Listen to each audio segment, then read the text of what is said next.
What's up, guys? I'm Mike Dwyer from the Bunker Recordings and BetterMixes.com, and I've got another mix tip for you. Today we're going to be looking at how to get a big roomy snare sound without using samples. Now this tip is assuming that you have room mics. I'll probably make a video later on showing you how to fake room sound without room mics, but for this tip you're going to need them. So let's check out our drum sound as is.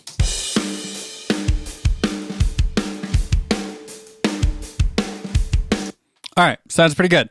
But let's say we want that really big, crazy, explosive, roomy snare sound. So your first thought might be, well, just crank up the room mics, right? Well, let's see what that does.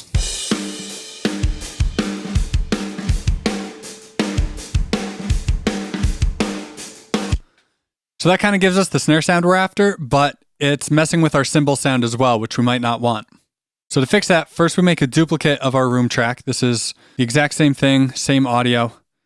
And I just named that snare room here. Let me just crank that up. So if we listen to it, this is just our raw room track. So the first thing we're going to do here is set up a send on our snare top track. I called it snare trigger, but you can call it whatever you want.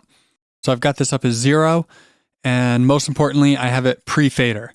This way we can hear what we're doing to our room mics without listening to the snare. So now on our snare room track here, we're going to bring up a gate. I'm just using the stock Pro Tools one here. And we're going to set the key input to that snare trigger send that we set up. And then on this plugin, you just have to hit this key button here to set that to the sidechain. So basically what that means is this is going to be gating our room mic, but it's going to be triggering off of our snare top mic. You've got to play with the attack and the release a little bit to get something that feels right. If the attack is too fast, you might hear the gate opening before the snare. And that's because our snare is getting to our top mic well before it's getting to our room mic. And if you have your attack too long, you'll be missing the beginning of the snare hit. So I think I had that right about 6 milliseconds. Now our release, I've got it at 405 milliseconds, but that's really going to depend on the speed of your track. I want to have it as long as possible without getting much bleed in after the snare hits. So let's see what that does. So you can see we've pretty much isolated our snare drum in our room mics. So now we're going to do a little processing on that. I've got some EQ going on, some pretty crazy stuff. You can obviously EQ it however you want, but I want to bring out a lot of the fundamental frequency of the snare here, as well as some extra top end, but cutting a little rattiness around 4K. And since this is really just the snare drum in the room mics, you can really tailor the processing to the snare without having to worry about how it affects your kick or your cymbals or whatever else. And then we're going to take a compressor.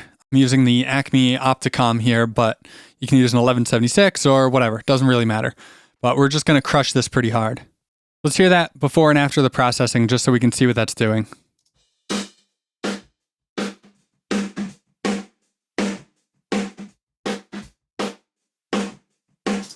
So a lot better with the processing, but still sounds kind of goofy, right?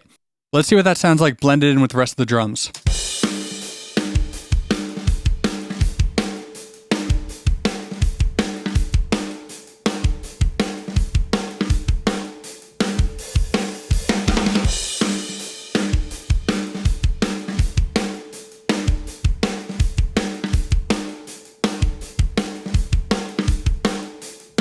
Pretty crazy, right? We can get that really loud before it starts to sound unnatural and weird. And now we've got that really explosive snare sound without getting all that extra wash in our cymbals that we would by just cranking the room mic. So what'd you think of this tip? Let me know in the comments down below.